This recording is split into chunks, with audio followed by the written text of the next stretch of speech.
जय माता दी, जय माँ कालका। आप सभी लोगों का बहुत बहुत धन्यवाद मेरी वीडियोस को देखने के लिए और उस पर कमेंट्स करने के लिए।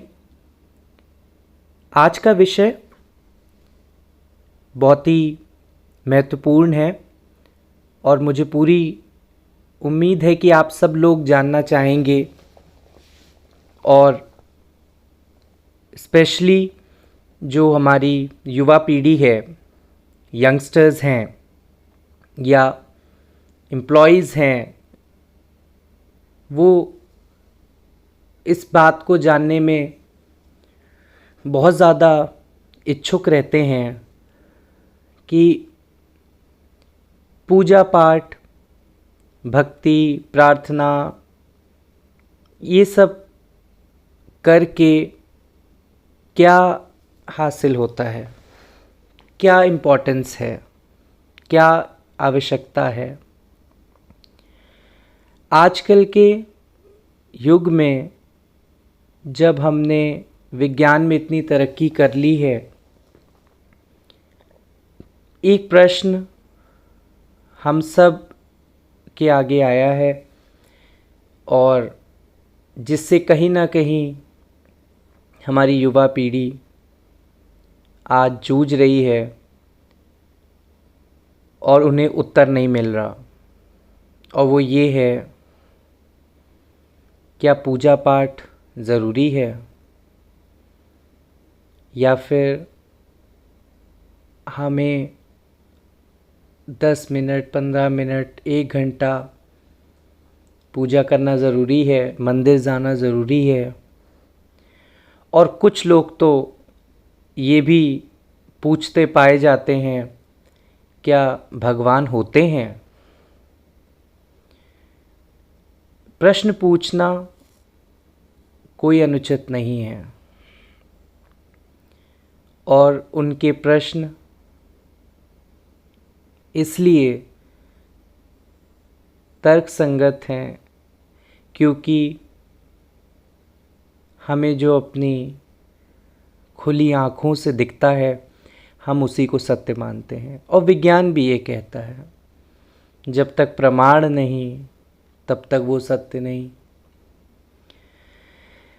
हम स्कूल्स, कॉलेजेस, रिसर्च लैब्स की लेबोरेटरीज़ में, प्रयोगशालाओं में कुछ एक्सपेरिमेंट करते हैं और हमें रिज़ल्ट मिलता है, हम देखते हैं तो हम उसे सच मानते हैं। पर आध्यात्म और भक्ति मार्ग में जो सबसे पहली नींव होती है वो है विश्वास। वहाँ पर पहली सीढ़ी पे ही प्रमाण नहीं मिलता। विश्वास की आधारशिला पर हर भक्त, हर साधक अपनी भक्ति की इमारत खड़ी करता है और उस पे अपने इष्ट की ध्वजा लहराता है। कालांतर में भक्ति ने विभिन्न रूप लिए हैं और विभिन्न भक्ति मार्ग आज हम सब अपने चारों तरफ देखते हैं। तो हमें आज ये जानना चाहिए कि पूजा पाठ या अपने जीवन में से कुछ समय भक्ति को देने से हमें क्या फ़ायदा होगा या उसका क्या लाभ है और उसकी उपयोगिता क्या है। ये वीडियो स्पेशली यंगस्टर्स के लिए है, मेरे भाई बहनों के लिए है जो कि आज 21st सेंचुरी में 21वीं सदी के करता धरता है। तो पहले हमें ये जानना है कि पूजा पाठ से क्या होता है। जब भी हम पूजा करते हैं, किसी भी इष्ट की करते हैं, हर व्यक्ति अपने जीवन में एक इष्ट बनाते हैं। कुछ लोग अपने कुल देवी देवताओं को पूजते हैं जो कि उनके परिवार में पीढ़ियों से इष्ट पूजे चले जा रहे हैं। कुछ लोग अपनी स्वेच्छा से इष्ट बनाते हैं जिनके प्रति उनकी भक्ति और श्रद्धा जागृत होती है। कुछ लोग इस भक्ति मार्ग में गुरु भी धारण कर लेते हैं और गुरुओं द्वारा बताए गए भक्ति मार्ग पर चलते हैं। तो कोई भी मार्ग हम चुनें, सारे रास्ते हमें उस परमात्मा से मिलाते हैं। जब हम अपने जीवन में निरंतर पूजा पाठ करते हैं, ईश्वर के प्रति अपनी आस्था को बढ़ाते हैं, तो हमारे चारों तरफ एक सकारात्मक ऊर्जा का घेरा बन जाता है, जिसको हम लोग ऑरा बोलते हैं, पॉजिटिव ऑरा। जैसे कि आपकी स्क्रीन्स पे आपको चित्र में दर्शाया गया है कि जब हम पूजा पाठ करते हैं, ध्यान लगाते हैं, चाहे हम मंत्र जाप करें, चाहे हम कोई धार्मिक पुस्तक पढ़ें, धार्मिक ग्रंथ पढ़ें, चालीसा पढ़ें, आरती करें, या हम अपने इष्ट के नाम की माला करें, तो हमारे अंदर से जो तरंगे निकलती हैं शब्दों के माध्यम से या फिर विचारों के भी माध्यम से, वो हमारे चारों तरफ एक घेरा बनाती हैं और वो हमारे ब्रह्मांड में जो सकारात्मक शक्तियाँ, हमारे इष्ट की जो शक्ति हमारे आसपास होती है, उसको चुंबक की तरह खींचती है। और जब ये शक्ति हमारी ओर खिंची चली आती है तो हमारी स्वयं की शक्ति और हमारे इष्ट और आराध्य की शक्ति मिलकर एक सुरक्षा घेरा हमारे चारों तरफ बना देते हैं। और उसका प्रभाव ये होता है कि व्यक्ति अपने जीवन में बहुत ज़्यादा सकारात्मकता महसूस करता है और कई बार उसके साथ कुछ अनोखे अनुभव भी होते हैं। आपने कई बार सुना होगा लोगों को कि आज तो मेरे साथ ही दुर्घटना होते बची, पता नहीं मैं कैसे बच गया, मुझे तो समझ नहीं आ रहा कि कैसे ये अल्प टल गई, ये कैसा काल टल गया। तो इस सब के पीछे का कारण क्या है? हम लोग उसे किस्मत, भाग्य का नाम दे देते हैं, होता भी है, पर कहीं ना कहीं उसके पीछे हमारे साथ जुड़ी हुई सकारात्मक शक्तियाँ, हमारे इष्ट की शक्तियाँ हमें सहयोग करती हैं। पूजा पाठ भक्ति के विभिन्न मार्ग हैं। कोई स्थायी नियम नहीं है, कोई स्थायी प्रयोजन नहीं है। हर व्यक्ति के भक्ति की परिभाषाएं अलग हैं। मेरी अलग हैं, मेरे परिवार के सदस्यों की अलग हैं, मेरे मित्र की अलग है, आप लोगों की भी अलग होगी। पर पूजा पाठ करके हमें अपने अंदर की ऊर्जा को और सकारात्मक बनाना है, अपने चारों तरफ एक सकारात्मक घेरा बना के रखना है। और जब हम अपने जीवन में किसी विपरीत परिस्थिति में होते हैं, जब हमें मानसिक क्षति पहुंचती है, जब हम परेशान होते हैं या दुखी होते हैं किसी भी कारण से, उस समय ईश्वर से प्राप्त सकारात्मक ऊर्जा हमें उस परिस्थिति से निकलने में बहुत सहायक सिद्ध होती है।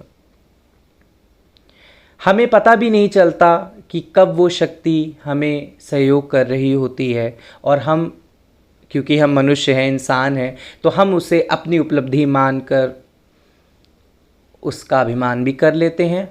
और कुछ लोग तो इसको महसूस भी नहीं करते, सोचते ही नहीं है कि ये कैसे हो रहा है। पर आज भले हम अपने जीवन में कितने भी व्यस्त हो, मैं मानता हूँ सबके पास एक जैसा समय नहीं हो सकता। आजकल बहुत ही लंबे समय की वर्क आवर्स होते हैं लोगों के, लोग उतना समय नहीं दे सकते।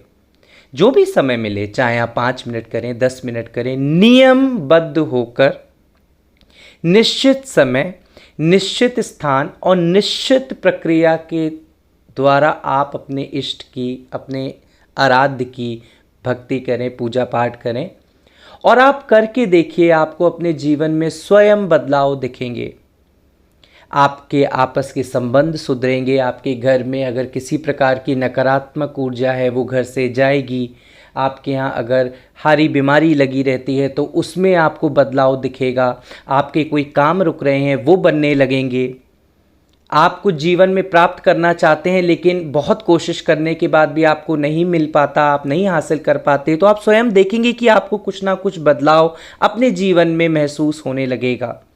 कुछ लोगों को स्वप्न के माध्यम से भी उनके इष्ट बताते हैं कि वो उनसे प्रसन्न हैं। कुछ लोगों को अपने आसपास एक आभा महसूस होती है। कुछ लोगों को ईश्वर की कृपा किसी अन्य व्यक्ति के द्वारा प्राप्त हो जाती है। हम कहीं जाते हैं, हम परेशान होते हैं, अचानक से कोई आके, कोई भी व्यक्ति जिसको आप जानते नहीं हैं, वो आपको आके कोई ऐसी सलाह दे देता है, कुछ आपका हाथ पकड़ लेता है और वो सलाह, वो सहायता उस समय आपको उस समस्या से निकालने में सक्षम हो जाती है। और वो ये ही होती है ईश्वर की कृपा, आपके आराध्य की कृपा, आपके भक्ति का फल। भक्ति का फल देखने के लिए ऊपर से कहीं से आपको कोई भी इष्ट आके कोई सर्टिफिकेट नहीं देगा, कोई प्रमाण पत्र नहीं मिलेगा कि हाँ मैं आपसे प्रसन्न हूं। अनुभव, भक्ति, आध्यात्म, ये आत्मा से जुड़ा होता है। और जब आत्मा जुड़ी होती है तो आत्मा दिखती नहीं है। उसी प्रकार आत्मा से जुड़े अनुभव भी आप महसूस कर सकते हैं, देख नहीं सकते। हमारी इन आँखों में वो इतनी शक्ति नहीं है कि हम उसको देख पाएं। ये बहुत ही किस्मत वाले कुछ लोग होते हैं जिनके चक्र जागृत होते हैं और वो ईश्वरी कृपा को अपनी खुली आंखों से देख पाते हैं। पर एक आम इंसान अनुभव के द्वारा अपने जीवन में घटित हो रही घटनाओं के द्वारा ईश्वर की कृपा को महसूस कर सकते हैं, उसे प्राप्त कर सकते हैं। आज हम ईश्वर को तभी याद करते हैं जब हम मुश्किल के दौर में होते हैं। इस समय वैश्विक महामारी फैली हुई है, हम सब कोरोना के प्रकोप से जूझ रहे हैं। तो आपने देखा होगा, मेरे पास भी कई फ़ोन आते हैं, कभी मैसेज आते हैं, मुझे पता चलता है कि लोग बहुत दुखी हैं, परेशान हैं, उनके घर परिवार संबंधी कोई अगर बीमार है तो लोग बहुत परेशान हो जाते हैं और इस समय ईश्वर को याद कर रहे हैं। कोई पूजा कर रहा है, कोई हवन करा रहा है, कोई जाप करा रहा है, कोई सारे साम दाम दंड भेद इस समय लोग प्रयोग कर रहे हैं कि किसी तरह उनके इष्ट मान जाएं और उस संकट की घड़ी से उन्हें निकाल ले। पर हमें ये सोचना है कि आज हमने ईश्वर को सिर्फ अपने दुख के क्षणों के लिए ही क्यों छोड़ दिया। दुख में सुमिरन सब करें, सुख में करे न कोई, और सुख में सुमिरन जो करे तो दुख काहे को होए। और यही हो रहा है। हम अपने सुख के दिनों में इतने अभिमान में चूर रहते हैं कि उसे हम स्वयं की उपलब्धि मान के बैठ जाते हैं और हम ईश्वर को भी धन्यवाद तक नहीं करते। हमारे जीवन में कुछ भी होता है, अच्छा छोटी सी बात हो चाहे बड़ी बात हो, लेकिन आज हमने सुख के दिनों में ईश्वर को पूछना छोड़ दिया क्योंकि हम उसे अब अपनी स्वयं की उपलब्धि मानने लगे हैं। मैंने एक वीडियो में कहा था, आज हमने स्वयं को भगवान मान लिया है, इसीलिए हमें अब ईश्वर की आवश्यकता नहीं। लेकिन हाँ, जब हमारे दिन अच्छे नहीं होते, जब हम किसी संकट की घड़ी में होते हैं, तभी हमारे मुखमंडल पे ईश्वर का नाम आता है। ऐसा क्यों?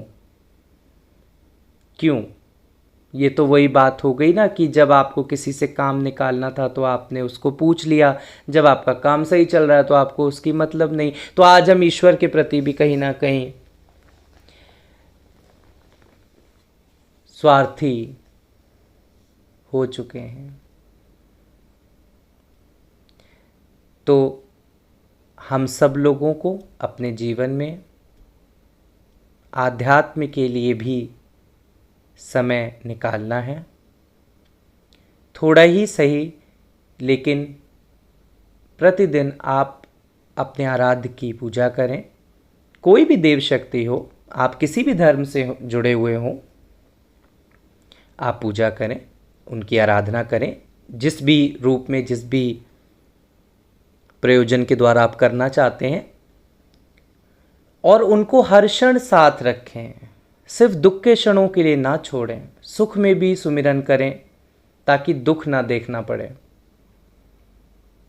हम सब भागम भाग में लगे हैं, दौड़ रहे हैं, जीविका की दौड़ है जो कि आवश्यक भी है, पर उस जीविका की दौड़ में कहीं ना कहीं हमें खुद का आकलन करके इस जीवन को सरल बनाने के लिए आध्यात्म से जुड़ना होगा, और तभी हम एक सुखी जीवन की कामना कर सकते हैं। वरना आप दौड़ते आए हैं, दौड़ रहे हैं और दौड़ते ही रहेंगे, सुख नहीं प्राप्त होगा। क्योंकि मैंने अभी जैसे कल कहा कि भौतिक वस्तुओं में अगर सुख होता तो बड़े बड़े बिजनेसमैन, बड़े बड़े इंडस्ट्रियलिस्ट सुसाइड ना करते। मैं आशा करता हूँ आपको ये वीडियो अच्छी लगी होगी।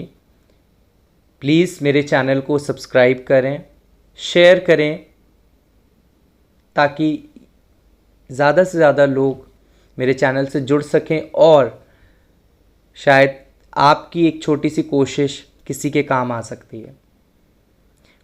वीडियो के कमेंट्स बॉक्स ऑन है, आप उसमें अपने कमेंट्स, व्यूज़ डाल सकते हैं।